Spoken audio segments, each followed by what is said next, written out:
Kanchipuram వకుడా silk నాణ్యత మా ప్రాధాన్యత. మదీనాగూడ, మియాపూర్, హైదరాబాద్ లో త్వరలో శుభారంభం.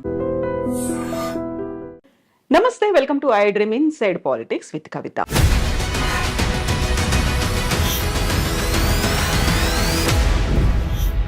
నలభై 47వ అధ్యక్షుడిగా డొనాల్డ్ ట్రంప్ బాధ్యతలు స్వీకరించిన తర్వాత ర్యాపిడ్ ఫైర్లో ఆదేశాలు జారీ చేస్తున్నారు.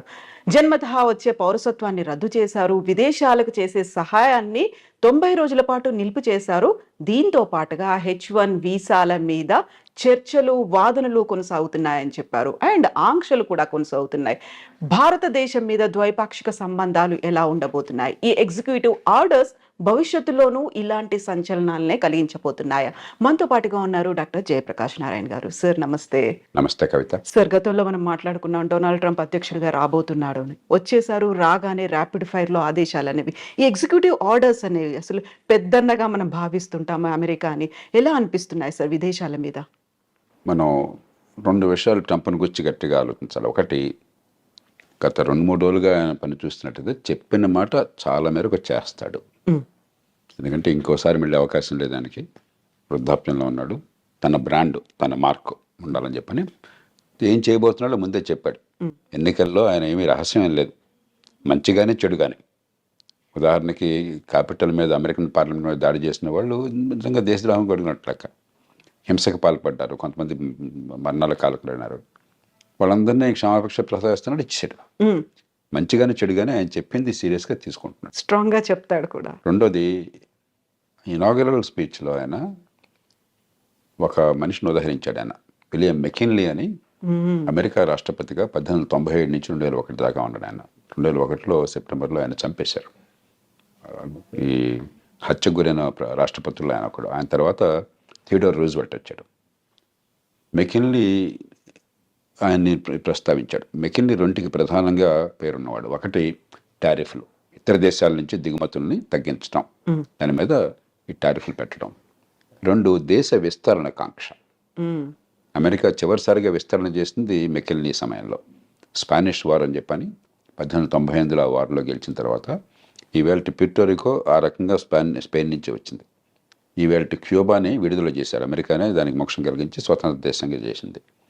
అట్లాగే ఆయన కాలంలోనే ఈ హవాయి రాష్ట్రం అది అమెరికాలో కలిపేసుకున్నారు. ఫిలిప్పీన్స్ స్పానిష్ వార్లో స్పానిష్ కాలనీ, అది అమెరికా చేతుల్లోకి వచ్చిన తర్వాత స్వతంత్ర దేశంగా అయింది. కాబట్టి ఆయన పనామా కెనాల్ గురించి కానీ మరోదాన్ని గురించి కానీ మాట్లాడుతుంటే చాలా సీరియస్గా తీసుకోవాలి. ఎందుకంటే ఆ మెకిన్లీ ప్రభావం ఏమైందని ఆయన స్పష్టంగా చెప్తున్నాడు. మూడోది, ట్రంప్లో ఏమిటంటే ట్రాన్సాక్షనల్ మ్యాన్. పెద్ద సిద్ధాంతాలు అలాంటివి ఏమి పెద్దగా ఉండవు ఆయనకి. ఆ సందర్భాన్ని బట్టి ఏది లాభం అనుకుంటే తన దేశానికి, తను నమ్మిన లక్ష్యాలకి, దానికి ఆయన సిద్ధం. అప్పటికప్పుడు నిర్ణయాలు ఉంటాయి. డీల్ మేకింగ్ ఆయన ఎప్పుడు కూడా గర్వంగా చెప్తుంటాడు, నేను డీల్స్ బాగా చేస్తాను, ఒప్పందం చేసుకుంటాను, వాడికి కావాల్సిందితో ఇస్తాను, నాకు కావాల్సింది తీసుకుంటానని చెప్పని. కాబట్టి ఉడుపుగా ఆయనతో ఫైట్ చేయాలి. అంతే తప్ప సిద్ధాంతం ప్రకారం ట్రంప్తో ఫైట్ చేస్తే సిద్ధాంతం ఆయనకు లేనప్పుడు ఉపయోగం లేదు.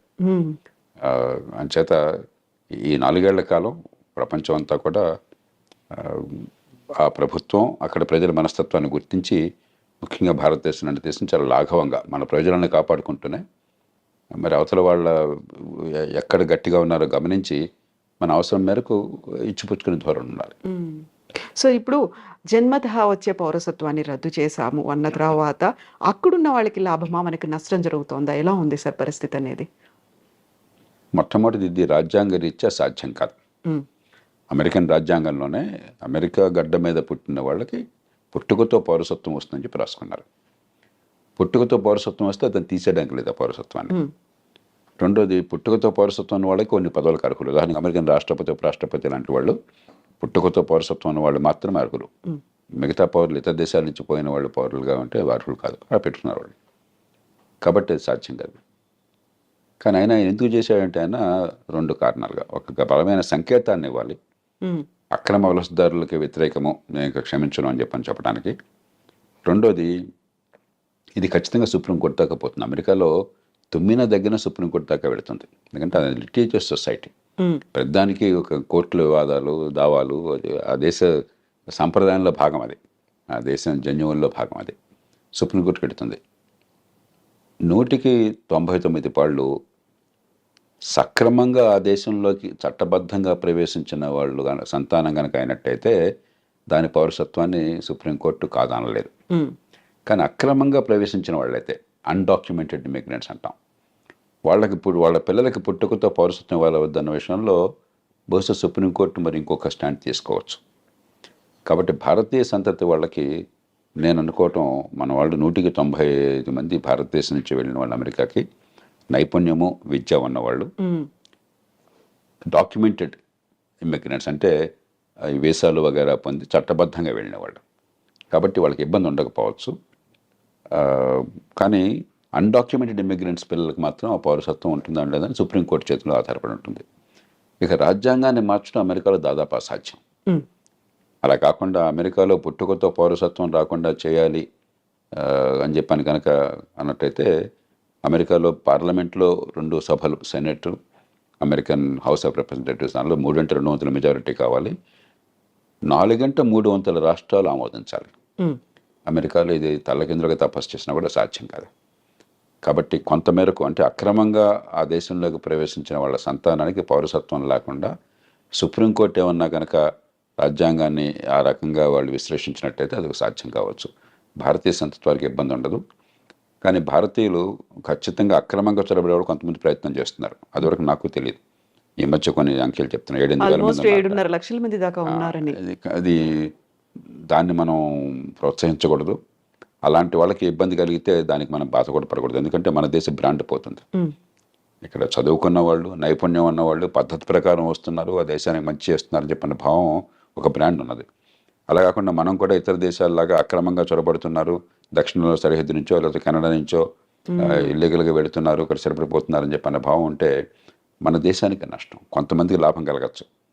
కాబట్టి దానికి మనం చింతించాల్సిన అవసరం లేదు. వాళ్ళ పట్ల కఠినంగా వ్యవహరించినట్టయితే అమెరికాలో దానికి మనం చింతించాల్సిన అవసరం లేదు. ఇప్పుడు కెనడా, మెక్సికో మీద దిగుమతి సుంకాలు విపరీతంగా పెంచారు. ఆల్మోస్ట్ 25% ఉన్నాయి అనుకున్నప్పుడే విదేశాలతో సత్సంబంధాలు ఎలా ఉంటాయి, ద్వైపాక్షిక ఒప్పందాలు ఎలా ఉంటాయి అనేది కూడా కీలకంగా అయింది కదా సార్. ఆయన తీరు ఏమిటంటే ఎక్కడైనా బావగానే వంగతోట దగ్గర బావగాదు. కాబట్టి నువ్వు కెనడానా, మెక్సికోనా, యూరప్పా, ఇండియానా నాకు అనవసరం. నాకు లాభం ఏంటి, నా నుంచి నువ్వు పొందుతున్నావు నాకు రావట్లేదు అనుకుంటే వెంటనే ఆయన ఎదురు తిరుగుతాడు. కెనడా, మెక్సికోలు తీసుకుంటే ఉదాహరణకి మంచి ఉద్దేశంతో అమెరికా ఏం చేస్తున్నారు, north American free trade agreement అని చెప్పని బిల్ క్లింటన్ కాలంలో నాఫ్తా అంటారు. దాంతో ఏమైందంటే కెనడా నుంచి కానీ మెక్సికో నుంచి కానీ దిగుమతులు అమెరికాకి, లేకపోతే అమెరికా నుంచి ఆ దేశాలకు ఎగుమతులు ఏమీ సుంకాలు లేకుండా, ఏ రకమైన అడ్డంకులు లేకుండా వచ్చే ఏర్పాటు జరిగింది.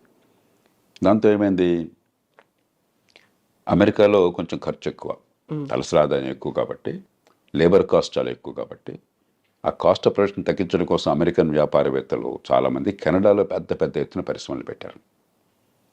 ఉత్పత్తి కెనడాలో జరుగుతుంది, ఆ కార్లు కానీ మిగతావి కానీ అమెరికాకు వెంటనే సరిహద్దే కదా, పక్క దేశమే కదా, అమెరికాకు వెంటనే వచ్చేస్తున్నాయి. అమెరికన్ వినియోగదారులకు లాభం జరుగుతుంది, కానీ అమెరికన్ ఉత్పత్తిదారులు నష్టపోతున్నారు. సమస్య వినియోగదారులకేమో చవకగా మంచి మన్నికల వస్తువులు కావాలి, ఉత్పత్తి చేసేవాడికి మనకు లేబర్ మార్కెట్లో ఉద్యోగాలు దొరకాలని చెప్పంటే మన దేశంలో ఉత్పత్తి జరగాలి. ఈ రెండుకి మధ్య క్లాష్ ఉన్నది. ఇక్కడ ఏంటంటే ట్రంప్ ఆయన పార్టీ ఈ ఉత్పత్తిదారుల పక్షం వహించారు. మన దేశంలో మన వాళ్ళకి ఉద్యోగాలు రావాలి, వాళ్ళకేమిటి రావటం అని చెప్పన్నది. అలాగే అంతకంటే అమెరికాకి చాలా ఇబ్బంది కలిగించేది ఏంటంటే చైనా వాళ్ళు అర్థం చేసుకున్నారు, మన మీద ఆంక్షలు పెడతారు ఉన్న కొద్దికిని. ఎందుకంటే అదివరకు జపాన్ చాలా అమెరికా భావించేవాడు రొనాల్డ్ రేగన్ కాలంలో. జపాన్ అన్ని ఎగుమతి చేస్తుంది, మనం పెద్దగా ఎగుమతి చేయలేకపోతున్నాం, వాళ్ళకి మన దేశం మొత్తం వాళ్ళ వశమైపోతుంది, మన డబ్బంతా వాళ్ళ చేతుల్లో చేరుతుందనే భావం బలంగా ఉండేది. ఇప్పుడు చైనా మీద అలాంటి భావం ఉన్నది. చైనాతో ట్రేడ్ సర్ప్లస్, చైనాకి $200-300 బిలియన్ ట్రేడ్ సర్ప్లస్ ఉంది అమెరికాతో. కాబట్టి డాలర్లన్నీ కొన్ని $1 ట్రిలియన్ చైనాలో పోగొడుతున్నాయి. మరి మనం వదిలేస్తే పూర్వం జపాన్ వాళ్ళు అమెరికాలో పెద్ద కంపెనీలు కొన్నట్టుగా చైనా వాళ్ళు కూడా అమెరికా ఆర్థిక వ్యవస్థను సొంతం చేసుకుంటారు. కాబట్టి అది జరగకూడదు అని చెప్పని ఆంక్షలు పెడుతుంటే చైనా వాళ్ళు ఏం చేస్తున్నారు తెలివిగాను, మెక్సికోలో ఫ్యాక్టరీలు పెట్టారు.